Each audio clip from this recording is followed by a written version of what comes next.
Good afternoon, everybody, or good evening, depending upon what part of the world you're in. This is Patrick Milliken from the Poison Pen Bookstore, and I'm here with my friend Stuart Neville. Hey, Stuart, Hey, always Patrick, how are great to you? see you. And we're going to be talking about all sorts of things. I have tons of questions, but of course, we're going to be talking about Stuart's absolutely terrifying new book, The House of Ashes. Uh, Finished it, and boy, it scared the hell out of me, Stuart. Oh yeah. I, yeah, just an amazing piece of work and completely different from anything you've done before in the Mhm. past. And so I have tons of things I want to ask you about that. And we'll also go into your lucrative side business as a luthier, or I'm sure your hobby as a luthier, building guitars. Lucrative, I'm not sure is the right choice of word. Costly, I think, is the word you're actually looking for there. Have you been buying all the StewMac gear, all the I, I, equipment? I have, I do, I shop with StewMac because they're the only place you can get a lot of the tools that you need, um, and they're not too expensive to ship over here. So yes, I have many StewMac. I probably even have some around my desk right now. StewMac bits and bobs. Yeah, for those of Really you are watching, fun. StewMac is a company that manufactures gadgets for luthiers for working on guitars, specialty tools, and they're kind of the industry standard for buying those things. Yeah. I You think have it's quite a expensive. shop set Yeah. up too. Sorry about it. I said you have quite a little shop set up too, don't you?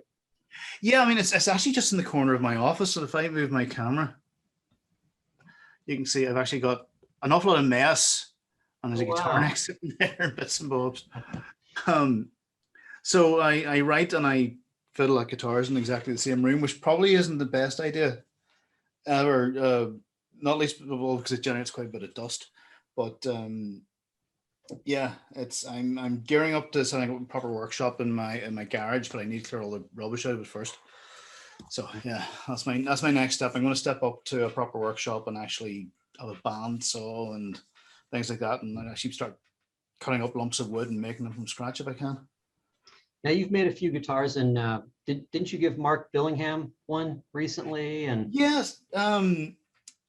I don't think I have any pictures I can show you, but it's. I made a guitar for Mark's 60th birthday, which was at the start of the summer, and I had meant to be at the Harrogate Festival, Harrogate Dixon's Crime Festival, in mid-July, and I'd hoped to hand over to him in person. It was from me and the other members of the Fun Loving Crime Writers, the band I'm in with right. Van McDermott, and unfortunately, I couldn't make it. Some health problems came up, and I couldn't get over to Harrogate. But the others presented it to him for me. It was a kind of a Cabronita Telecaster Oh wow, thing, nice. which I built for him. But yeah, that's become kind of a distraction for me this last. I think really over lockdown, it really kicked off, Yeah. um, and my wife encouraged me to get set up a proper. She was sick of me doing stuff on the kitchen table, so she encouraged me to get a proper bench and a place for my tools and things. That's kind of taken over a corner of my office here now. But yeah, it became kind of it's really become a thing since sort of late last year into this year. I built a few guitars. I built a bass for Luca Veste, the bassist in Fun Loving Crime Writers, and built a few for myself, including the Charvel Star replica you can see Right, in the corner there, right. which I The think I'm metal most proud of. guitar. I remember Which last time when we talked, I think Eddie Van Halen had just passed, and we were both talking about, my gosh, what a horrible loss that was, and a part of our youth was gone. And now yeah, just Charlie Watts now. yeah, Charlie Watson, and just by coincidence, I have the books that are currently my book pile sitting to hand because I know a question often comes up, but one of them is um, this new biography of Eddie Van Halen by Paul Brannigan called it's called Eruption. I think in the UK it's called it might be called Unchained. I think in the States. It's the same Okay. author. He wrote a very good Metallica biography as well. Yeah, very well known rock writer. That's there waiting to be read. Right. Well, let's talk about the new book. There's so much to get into. Just as a kind of an introduction for people, the book is just now coming out here in the States, The House of Ashes. And it really, I read the book and it really is, completely different than anything you've done before. I saw, elements of Shirley Jackson, elements of Handmaid's Tale, and all sorts of different things in the book. Can you just give a general introduction to the story, and then we'll get into it deeper. We'll talk about the characters. Yeah, The House of Ashes was a long time in development. It was written over a few years. And it took me a long time to kind of get a handle on what it was about. But the gist of the story, it opens with a woman called Sarah Keane, who, an English woman, who is married to a man from Northern Ireland. And after what is kind of loosely described as a nervous breakdown that she suffered in England, he moves her back to his hometown, or close to his hometown, Northern Ireland. And she's only been there a few days. And it's just not quite comfortable in the house. Something's not quite right. For example, in the kitchen, on the stone flooring, this old farmhouse that they moved into and they're renovating.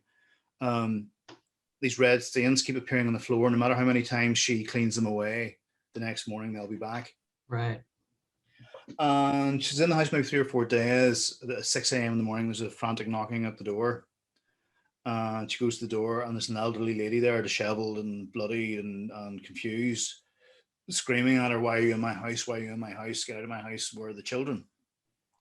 And Sarah's husband rushes down the stairs, bundles this lady away back to the care facility that she'd wandered away from. And shaken by this, Sarah begins to dig into the history of the house. And the book then alternates between Sarah's story in the present day and the story of Mary, the woman who'd been at the door as a child 60 years ago in this same house, and the story of how she and 2 other women were held prisoner in the dugout basement of the house by a farmer and his 2 sons.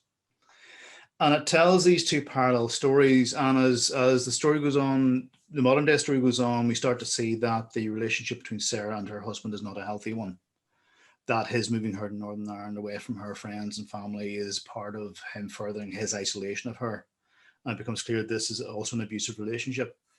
So as these 2 women form a bond over these traumas that they have, Sarah starts finding the will to extricate herself from this marriage, and Mary also finds the will to actually finally tell her story of this secret really she's been keeping for 60 years about what happened in the house many years before.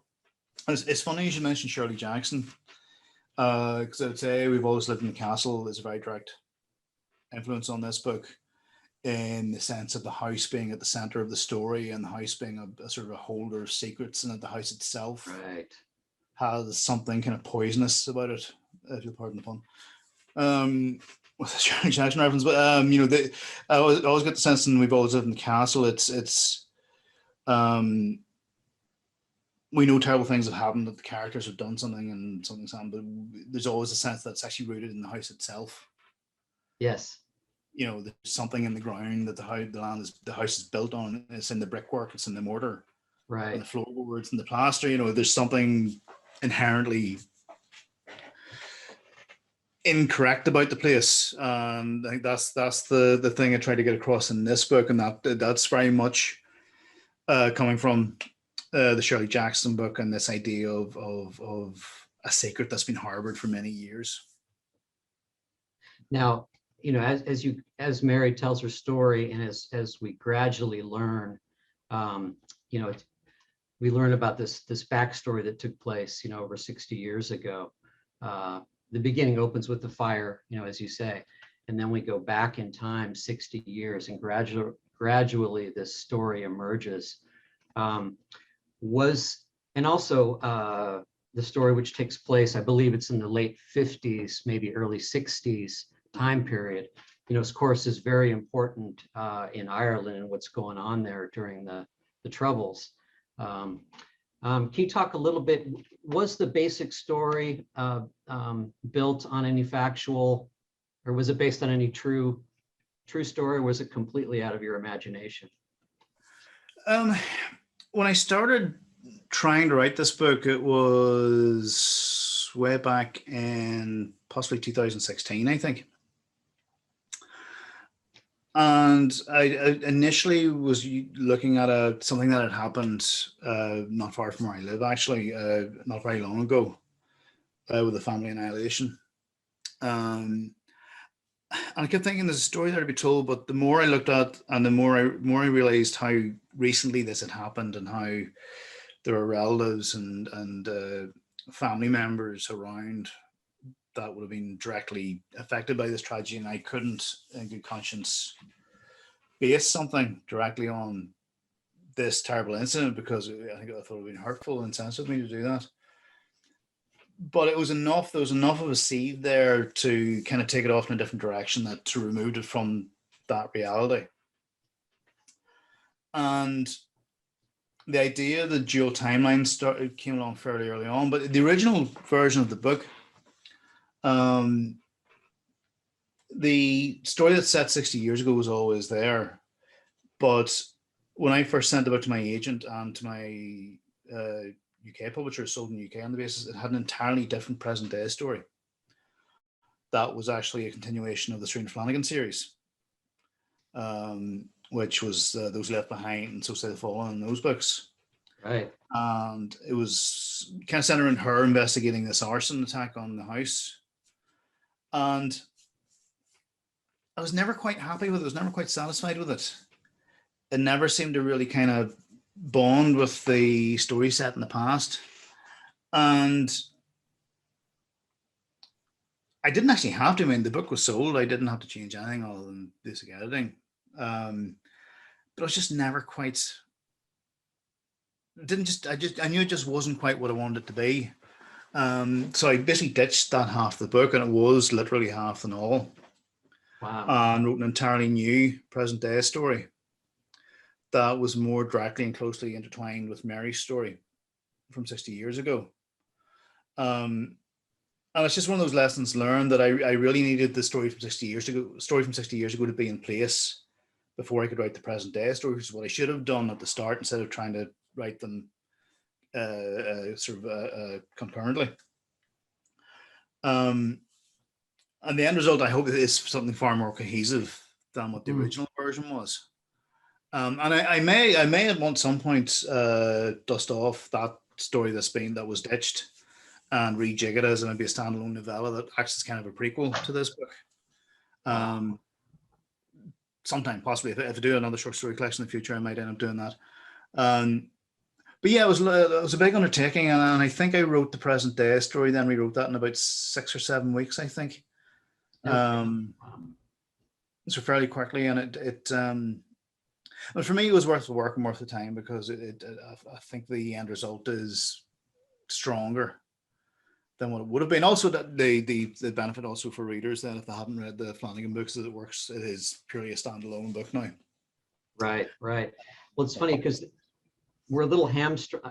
How much do you actually feel comfortable talking about? Because we don't want to give too many spoilers away, but I mean, the present day story of Sarah. I think you said she was a social worker in London, and we learn that she's recovering from some sort of breakdown, and this we get bits and pieces of her backstory. This kind of, she lives in Bath, England at the time, and she meets this sort of charming guy, named Damien, who spirits her back to Northern Ireland, where her father has bought this property on the cheap for pennies, and they're building this, what they think is going to be a dream house, or what she thinks is. But meanwhile, as you said at the beginning, we learn that he's sort of a classic abuser, manipulator type of personality. And he preys naturally on her vulnerabilities, and as a lot of abusers, manipulator types do, he successfully sort of extricates herself. slowly but gradually from her friends and her support system. And can you talk, I mean, you must have had to do a little bit of research on that type of personality and those sort of dynamics. Can you talk a little bit about that? Yeah,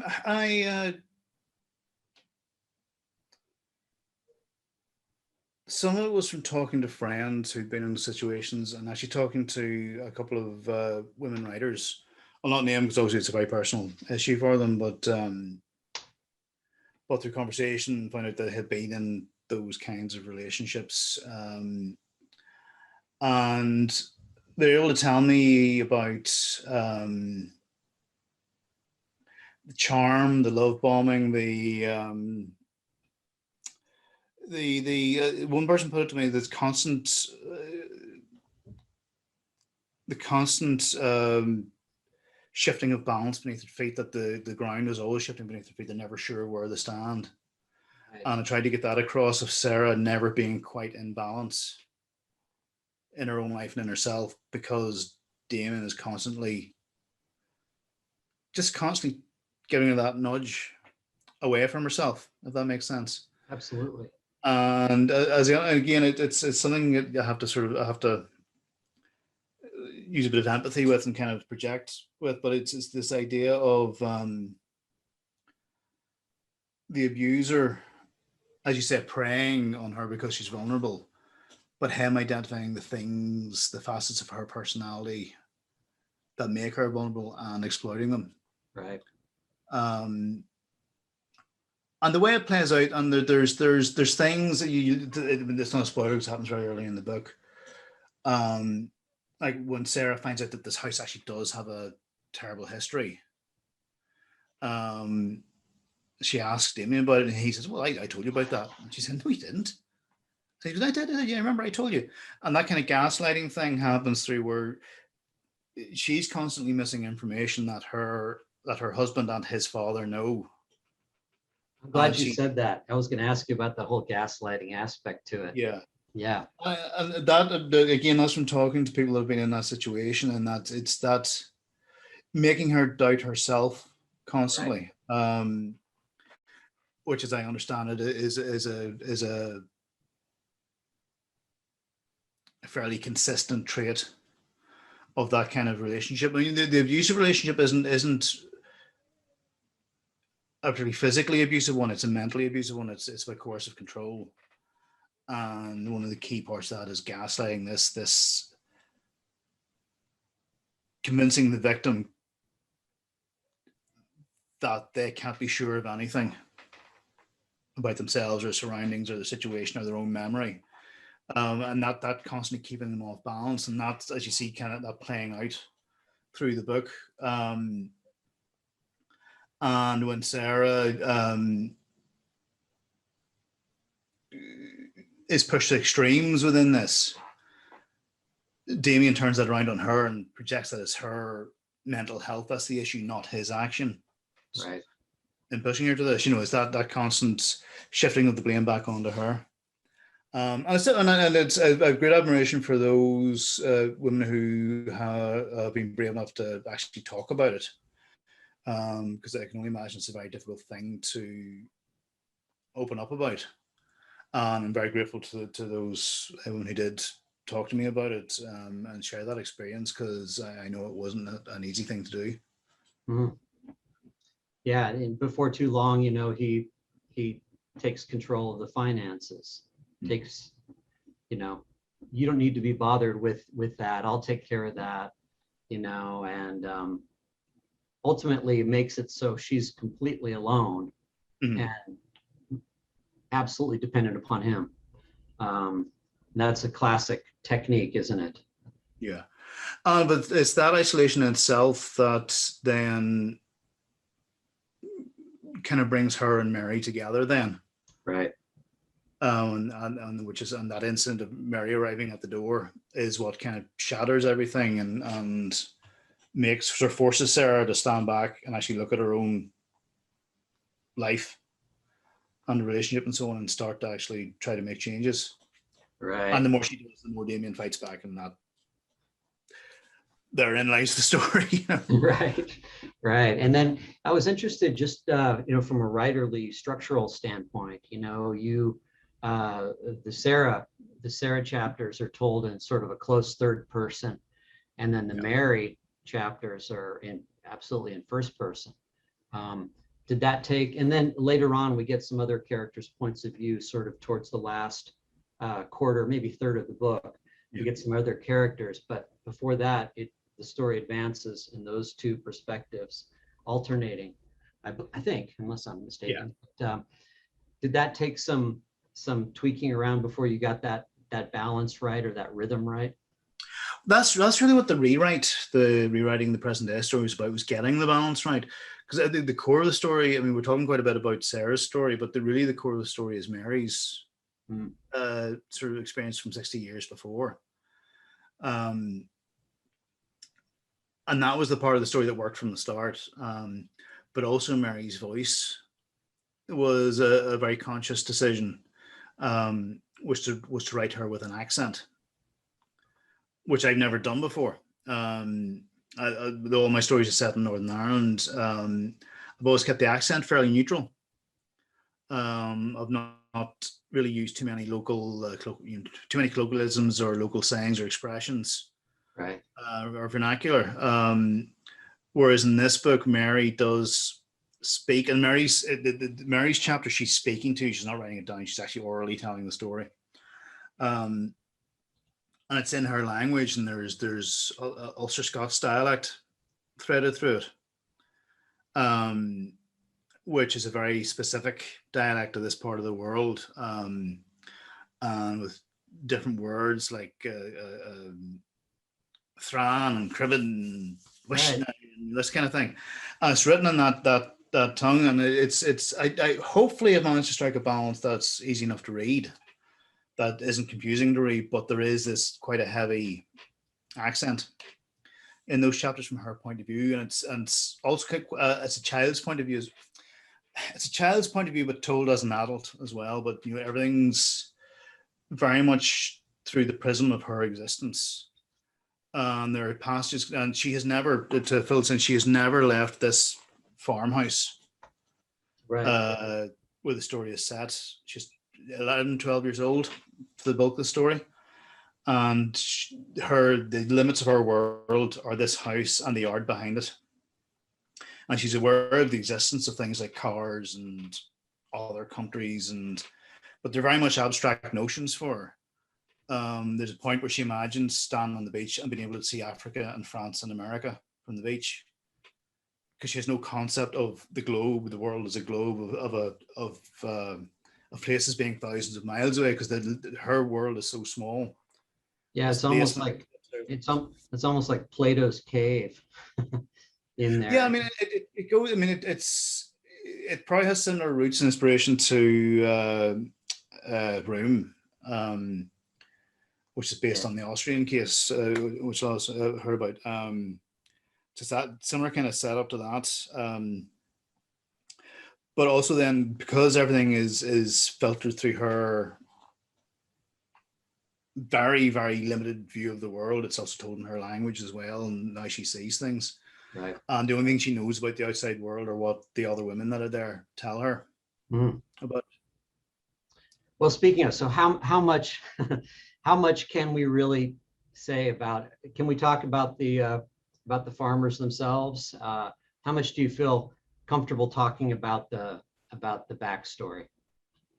Do you know, I don't often volunteer to do this, because I don't really like it myself. Do you want me to read a couple of pages? That would be wonderful. Mary's first chapter. And I'm going to make a confession before I start. The very first line of this, I shamelessly stole from another local writer, a guy called Michael Hughes, wrote a book called Country, that was written in the same vernacular. And the end of the first chapter is the line, "Here now to tell you the rest." And Mary's first chapter in this point of view opens with the line, "Here now to tell you." I'll just read a couple of pages here, just to get the gist of it. "Here now to tell you. I always lived in the house. I never knew any different. Underneath in the room, down the stairs, in the dark. That's what I remember the most. We were told to put the lamps out. They locked the door at the top of the stairs, and that was that. Dark until they opened it again. I still don't like the dark. As far as I know, I was born there. Nobody ever told me any different, and I don't mind any different. From I was wee, that's all I remembered. Always. The one room under the house, and the rest of the place when it was light up. The only light down there was a couple of oil lamps they allowed us to have. It was always cold and wet. They made a floor out of wooden boards and a ceiling with posts to hold it up. The floor was always damp. Sometimes if it rained hard outside, mucky water would come up through the cracks. I don't mind what age I was the first time they let me up the stairs by my own self. 5 maybe, or 6. Old enough that I could do a lot of wee things about the place.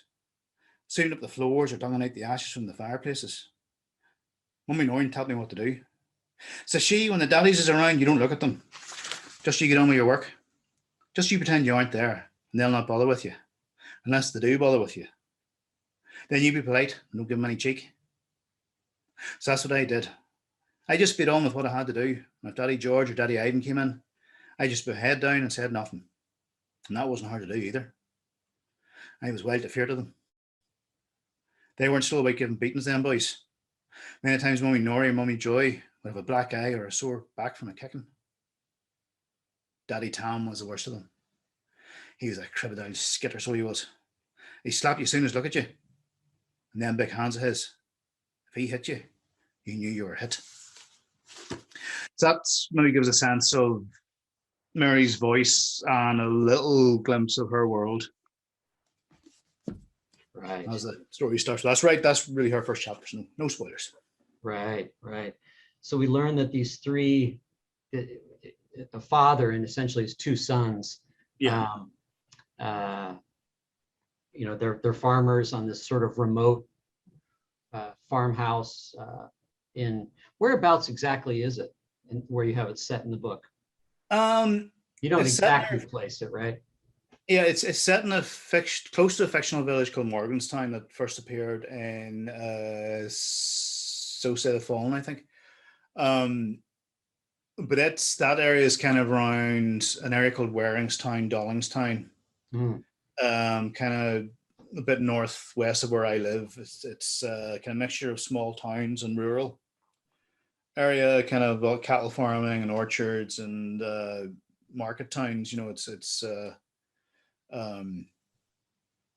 I can't think of an American comparison, but seems like a very beautiful, kind of idyllic part of the world. It would have been for people under normal circumstances in those times, very, very green, very idyllic, cattle moving in the fields and birds feeding in the trees kind of thing. But as with any beautiful exterior, there's often a dark interior. Right. And so we learn, I'm being very careful on what I say. There are similarities between the sort of father-son relationship, if you will, in Sarah's story, and we learn a little bit about her father, Francie. Damien's father. Excuse me. Damien's father. Yes, of course. Her father-in-law. Yeah. Yeah, and that background, that father-son, and can you talk a little bit about that? That's a huge part of Damien's character and what comes through in this book. Yeah, I mean, Damien is a domineering character with Sarah, but in turn, Damien's father, Francie, is very domineering with him. And he has a history. It doesn't. The book doesn't go into too much, but we learn that his father was a prominent and powerful paramilitary figure during the Troubles, and was imprisoned. And during the early release of prisoners in the early 2000s, he was released and somehow became a property magnate, basically, as many people did around that time, and has become very wealthy. And Damien, his son, has become well educated as an architect by trade and has come back to Northern Ireland to work for his father. But that dynamic that we see of kind of Francie's dominance over his son, we see mirrored 60 years ago of, as he's called, Daddy Ivan in the house, the patriarch of the house. his dominance over Tam and George, his two sons, their middle-aged brothers, and their in turn their dominance over the women held captive in the house. Um, yeah, so there is. To be honest, I haven't actually thought about that an awful lot, but yeah, there is a kind of a study of how that kind of misogyny can be sort of passed down through generations. Right. And, of course, since the daddy Ivan, he's the patriarch, and he's bad, violent. But and then Daddy Tam, as you call him in the book. I'm just briefly bringing up these three guys, and they each have distinct sort of personalities. They're all violent men. Daddy George is the one that has just a little teeny bit of a heart, as it plays out in the book. And as you said, these women, these three men, very deliberately prey on vulnerable women, women who are, runaways, women who are sort of cast aside. There's several different types that they prey on. I don't really have a question there, but it's just more of a. One point I'd like to make on that though is, although the story set 60 years ago is about this kind of abusive household, I should point out that the book never dwells on or really delves into the abuse in itself.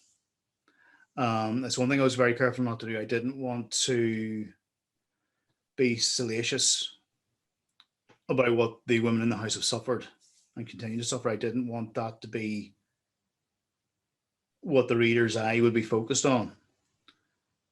And the chapters from Mary's point of view and from the other women's point of view are more about their relationships with each other and the bonds they have with each other and the conflicts they have with each other and their own hopes and dreams and memories and their own battle to get out of that situation.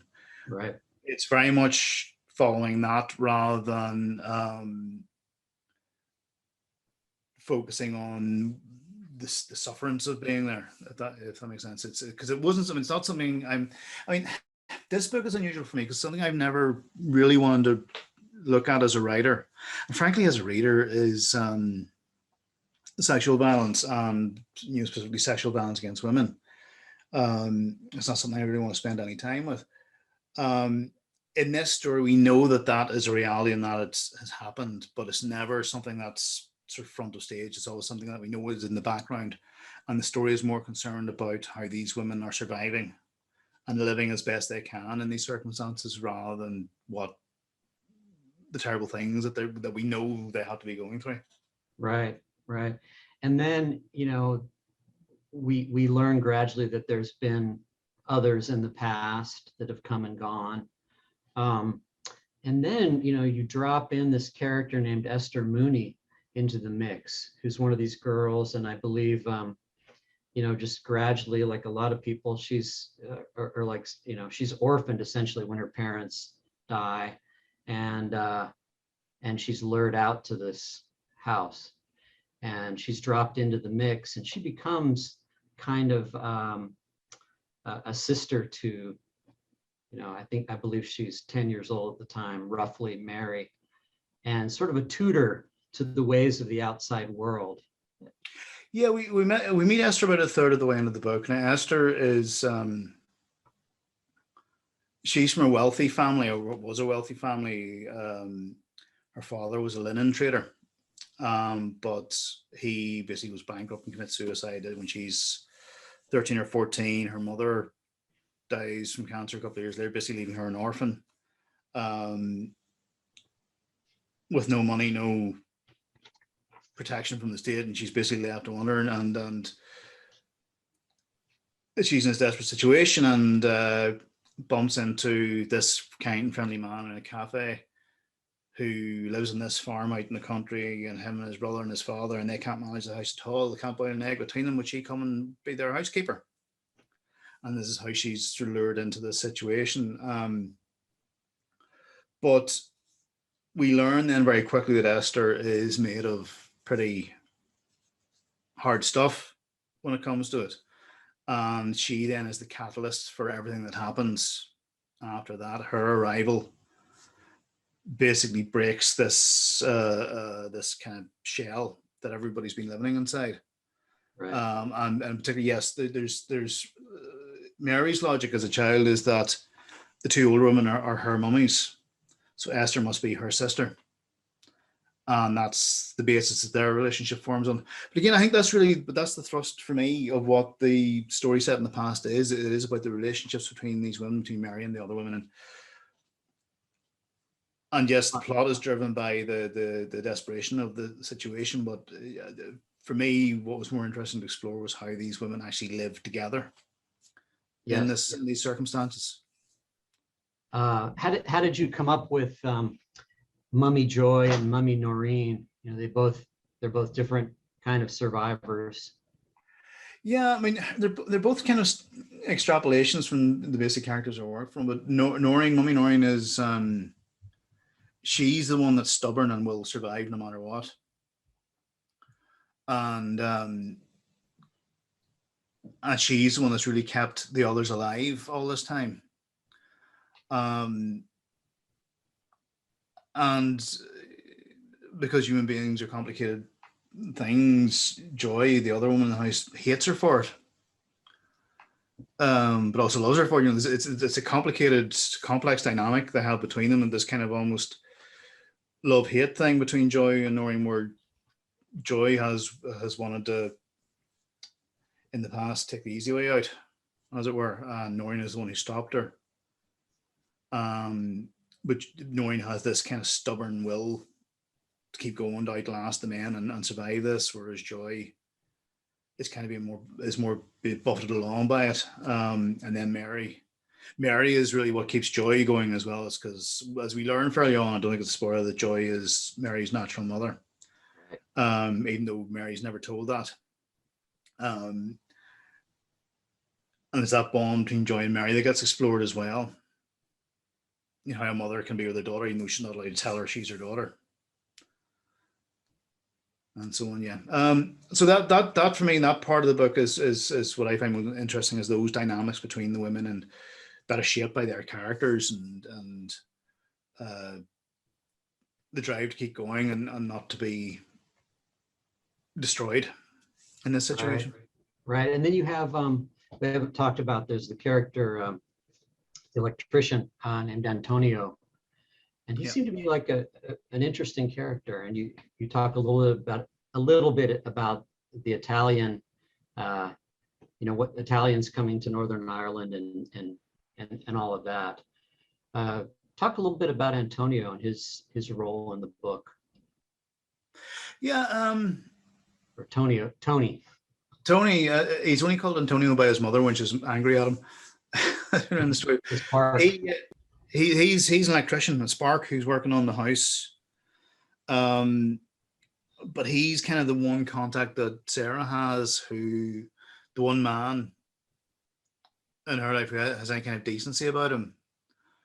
And although he doesn't explicitly say it, you can see that he sees some of the reality of her situation and tries to help her. But he's from a very different kind of background. Well, actually, he's from a very similar background to what Damien is, except Damien's family went on and got money, whereas Tony's very much working class. You know, lives in a council house with his mother. He has fish fingers and chips for his tea. You know, he's not an educated man as well, but he's honest and he's decent, and it gives Sarah somebody to cling to, and there's an attraction between them. That's clear from the start, but you just can't be acted on in the circumstances. But he's by no means a white knight, and he's not there to rescue anybody, but he's somebody to help Sarah kind of navigate her situation, I think. And he also is aware of what happened in the past. He has that knowledge, and he's able to. He has a sort of vague idea of what went on. 60 years ago, enough to start Sarah looking in the right direction. Right. And this, and I was just going to say, and, as he's working on the house, he just has, and we won't go into it too much, but this house is wonderful. I mean, it has a lot of bad mojo, and Yeah. as he's working on the house, he picks up on it. Yeah, it comes back to the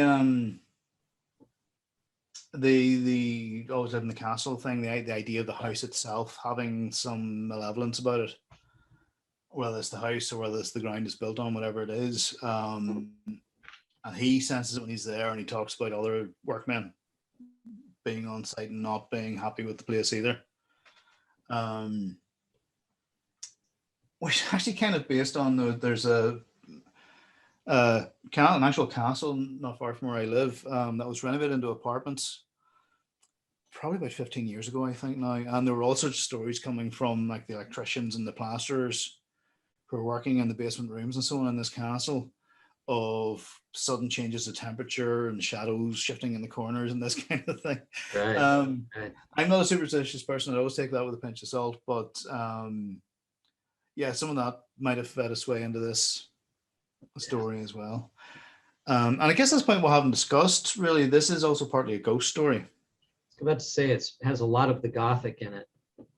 Yeah, and again, I think that's, well, it's probably my Stephen King influence, but I'd say the Shirley Jackson influence as well. There's that, there is a strong sense of the other in it. Yep.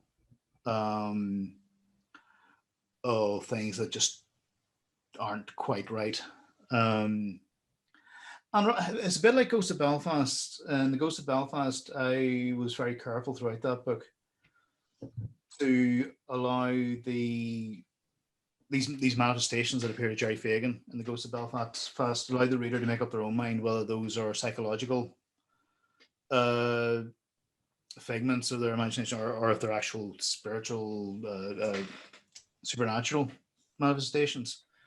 And likewise, House of Ashes, we are aware of other presences in the house, but I would allow the reader to make up their own mind whether those are in the minds of the characters or actually in the house in reality. Right. Maybe it makes me lazy. I like to let the reader do a bit of the work. Yeah, absolutely. It's funny, I didn't make that parallel, but of course, yes, with the Ghost of Belfast. Yeah, I can definitely see that connection.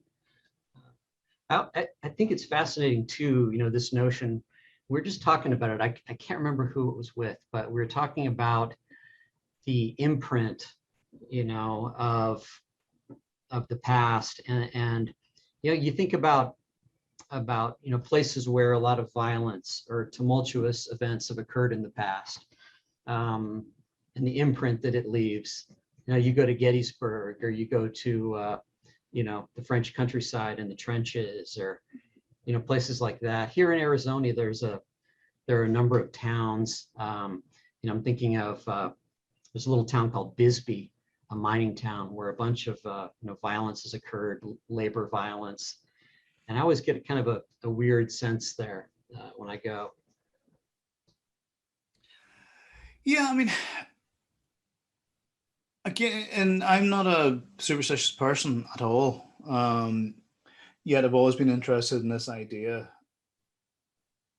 of kind of the unseen, or things that are just sort of beyond the periphery of our vision, Right. I mean, a lot of that is part of my reading. I mean, I'm the first adult writer I read was Stephen King. I read The Shining, I think, when I was 12. Hi, Barbara. Stuart, I just wanted to pop in and say hi. I'm sorry I'm late. I'm on puppy patrol. They pee faster than I could move. So anyway, I was out cleaning them up, but I wanted to tell you how much I enjoyed. Thank you. The House of Ashes, wonderful book. You are such a terrific author. And you recently, we've made the acquaintance of Catherine Ryan Howard. Yes. Yep. And she and Derva McTurlin are going to do an event for us. I think it's Friday, isn't it, Patrick? Is it this Friday? I think so. And we're talking about Irish crime, but Derva, as you might know, lives in Perth, Australia. and Catherine's in Dublin, and we're in the middle. So it's a real time span to try to do that. But I would love sometime to get a number of you together and just talk about Irish crime rather than, or just Irish writers. Doesn't have to be Irish crime, but why not? Yeah, that'd be good. I mean, I haven't read Catherine's book, but 56 Days, but I've seen an awful lot of buzz about it. So It's I'm very anxious. good. It is a pandemic novel that only works, would only work in a pandemic, but it's not about the pandemic. Yeah. It's merely the circumstance that forces these two people to move in together. And it's only as you read the whole book that you work out who was the dead body in the prologue and why. I mean, it's a very good book. It's not noir. And it's not one of these trust no one either's. It's I don't even know how I'd describe it. Patrick, did you have a chance to read it? I have not. No, I'd like to. Yeah, I think I brought you my advanced reading copy. But anyway, she's an author reasonably new to us. So we're very happy to have met her. But, I think it would be fun if we could organize something. Might be in the new year because everybody is so busy. Yeah. Well, I would love to. Right. Get Adrian involved. Yeah, we could get Adrian together and Catherine and you and John Connolly, even though he's not really writing Irish, but it's hard to ignore him. So John, are you aware of that John has an anthology on the way? An anthology of Irish speculative fiction. I'm not. Could you email Patrick some details? Yeah, I'm not sure. I'm not sure he's publishing it, but it's collected stories of sort of Gothic stories from Irish literature, and I think the thesis of the book is that Irish literature is very much known for Joyce and this kind of literary tradition, but there's this really strong tradition of speculative and Gothic fiction that he's then drawn this anthology from. So I think it looks very, very interesting. So wonderful. Yeah, he does like doing stories and anthologies. I loved his book about Irish folk tales, or I can't remember the name of it. Maybe Patrick does, but I mean, that was a wonderful collection. John is he's quite academic in the whole thing. For somebody who's not an academic, he's actually very academic. But yeah, no, it looks to be a very interesting book. Right. Well, I don't think we could probably get Ken Bruin to cooperate, but then again, maybe we could. We do. Has Ken never cooperated with anybody? He has a new book out this month, in point of fact. Does he? Yeah, right. Galway, which also is what Dervla writes about, and which I have visited. Patrick, you've been to Galway too, haven't you? I sure have, yeah. Yeah, the West Coast, and there's an Irish actor. He's from Northern Ireland, and he's starring in a British crime drama. I'm trying to think what it is. He's the head of the. Cillian Murphy. No, it'll come to me. But anyway, he's done there's a video thing, and he's touring Western Ireland, and he starts at the farthest point southwest, which is a bridge that's been rebuilt. And then he goes all the way up the coast, and he comes around past the Giant's Causeway and everything and back down, because he's Northern Irish, and back down to, I don't think it's Belfast. I think he stops in the mountains of Mourne or someplace like that. Anyway, it's a wonderful, I was going to recommend it to Patrick. We watched it the other night because we've done that swing on a expedition ship where we plunged into rafts every day and, arrived soaking wet and freezing at like the Aran Islands, which I thought were gorgeous. Very good. If you're interested in Irish writers, one book, I mean, there's lots of books I can recommend, but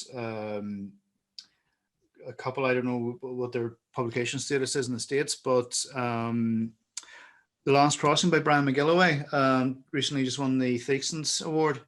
Right. In the UK, it's a really, really good novel. It's worth seeking out. And Who Took Eden Mulligan by Sharon Dempsey. Sorry? Is that set in Sligo? I know some of his have been up in that area anyway. A lot of it's set in kind of the border areas of between County Derry and across to Donegal.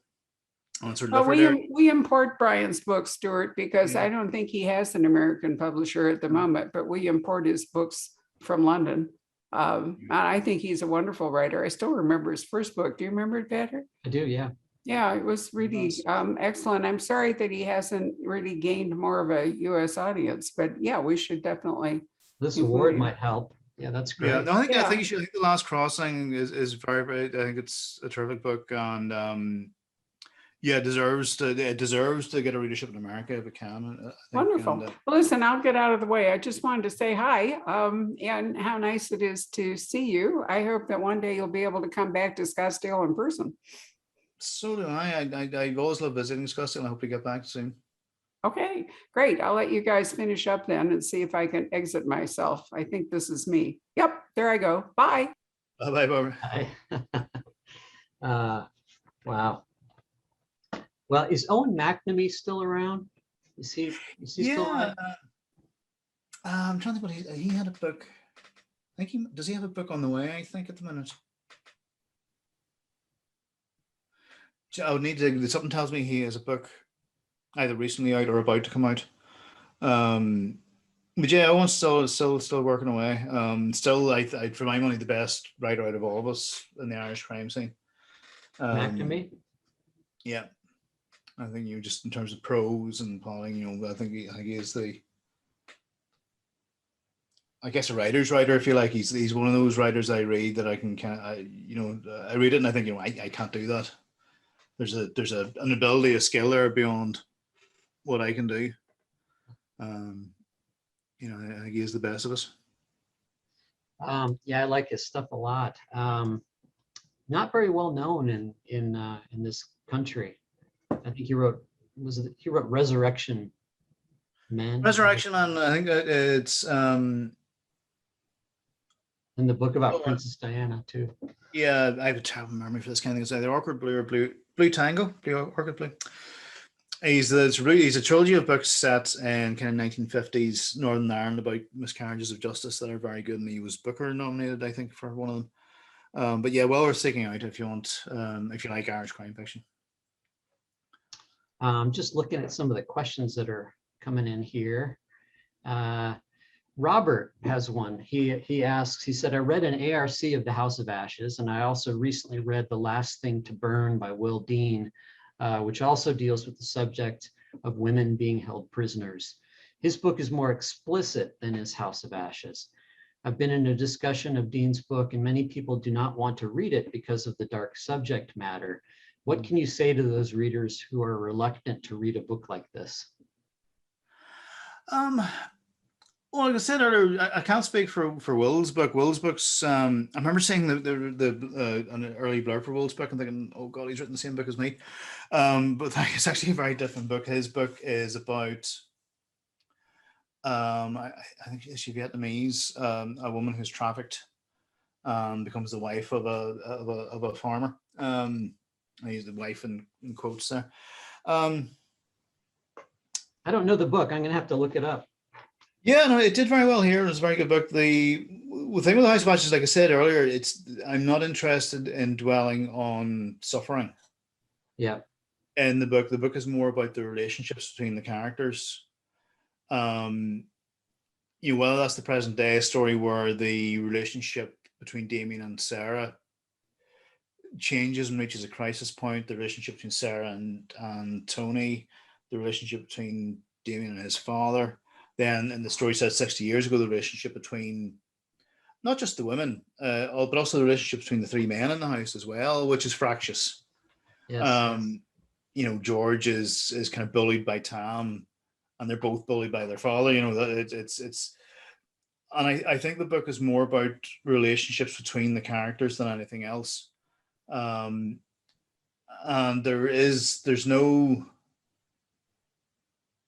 there is some violence, but it's kind of short and sharp violence towards the end of the book. Through the rest of the book, we know that it's going on. We know there's a threat of it. We know there is, everybody's lives are defined by it, but the kind of the lens of the story is not focused on that. It's focused on the characters themselves and their relationships with each other and their kind of battle to get through the thing. Right. And then in the contemporary story, it was, Sarah and Damien, there's no, as you say, it's mental, psychological Yeah. abuse for the most part. But there is a palpable sense with Damien, a palpable sense of violence and a sense of, not that it's expressed, but very threatening, the anger kind of bubbles up and you see, Yeah. it's like he pulls off the mask for a second and you see what he's trying to keep contained. Yeah, and I think that's the thing about abusive men, is that very often to the outside world, they're really charming, Yeah. nice men. How many times we heard that story where there's been a domestic murder, and the neighbors are shocked because he's such a nice man. It's not an uncommon pattern of presenting as being charming and persuasive and sweet, but in reality, there's that kind of rotten core there that comes with that kind of narcissism that abusers have. And as a local expression we have here, he didn't pick it up off the ground. It's clear when you meet his father where that comes from. The apple didn't fall far from the tree, Yeah. as we say here. Here's a good question. CJ asks, not CJ Box, CJ asks, how much of the rewrite focus on Sarah's mental health was influenced by the stories we hear about mental health, especially domestic abuse from the lockdown experiences? That's an interesting question.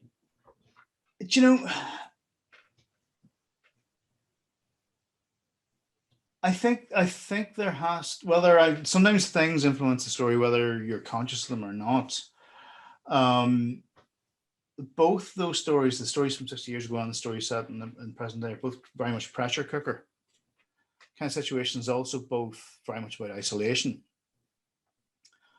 And it didn't occur to me after the book was written, and it certainly wasn't intentional, that it could be taken as an allegory for lockdown, this idea. I don't know what it was like in Arizona, but certainly for us here, we basically didn't leave the house for a year pretty much, or we were homeschooling the kids, and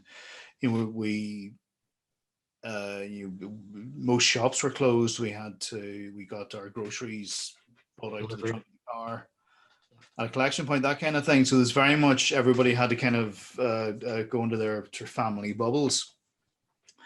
For us, that was okay. Me and my little boys had to watch movies all the time. For us, it was actually quite a bonding thing in a lot of ways with our kids. But I know for some families, I don't know what the stats are, but I believe domestic abuse issues and complaints to police escalated quite a lot over lockdown because of that, people being sort of forced together. Right.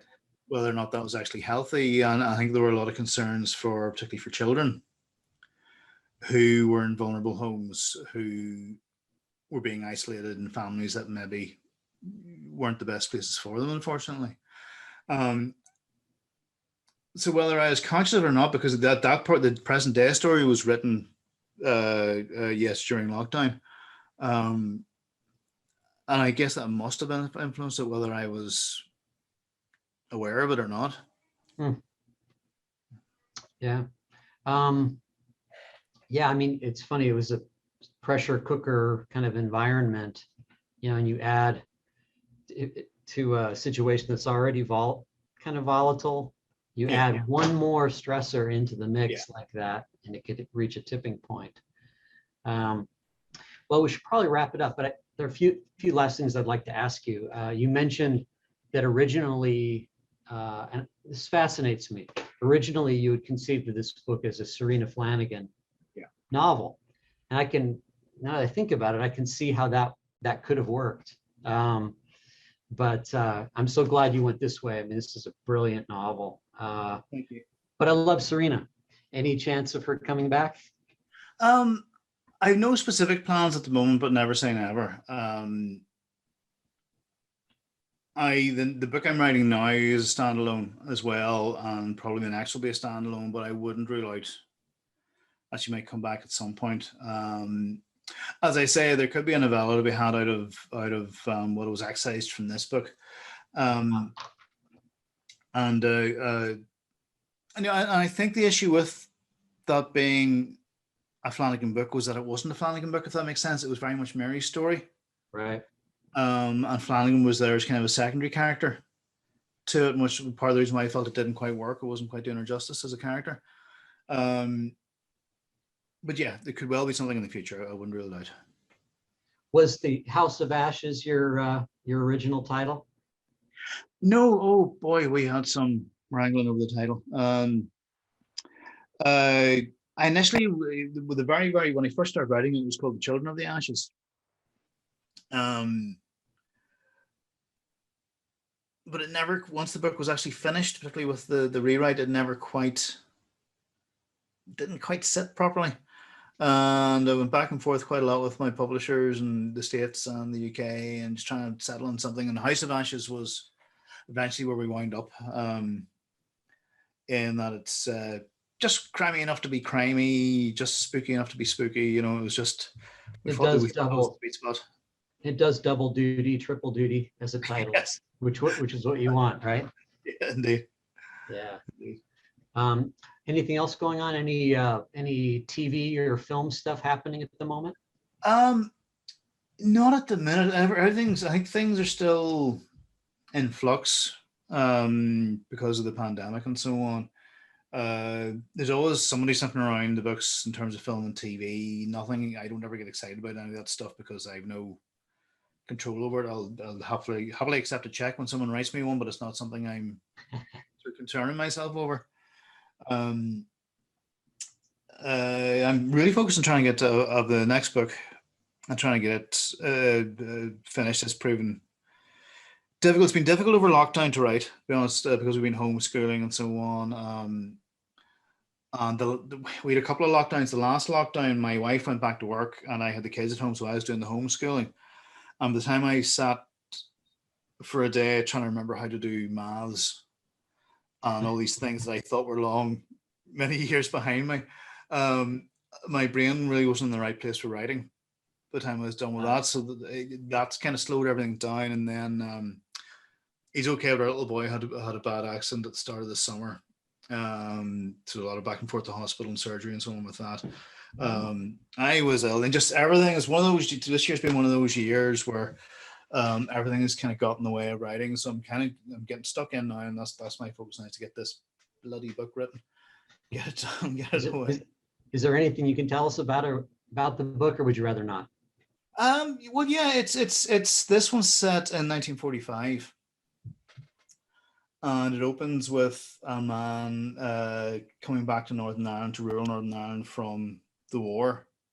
And he's been badly injured, has lost an eye and has scarring and so on, and is physically very much marked by the war that he's come home from. But he comes home to this small mill village that he's from. And he's been absent from a couple of years comes home to his wife to find the village has changed, and that there's always been a religious community, a fairly religious community, but a new preacher has come in and has very much bonded the village around his gospel hall, the church, and this kind of twisted idea of community that our protagonist comes back to and finds himself at odds with. And really the story is about how he and this preacher wind up on a collision course for the heart of this village that he's from. So that is what I'm working on. Sounds fantastic. Wow. So, well, if I can get it finished. Well, Stuart, thank you so much. It's been a treat to talk with you as always. My pleasure. Thank you. This is the book we've been talking about, The House of Ashes, and we have Stuart was kind enough to sign some book plates for us, and so our copies come with the signed book plate. Thanks so much, Stuart, and look forward to talking with you again soon. Thank you, and hopefully in person next time. That'd be great. Yeah. All right. Cheers, everybody. Thanks for watching. Thank you. Bye-bye.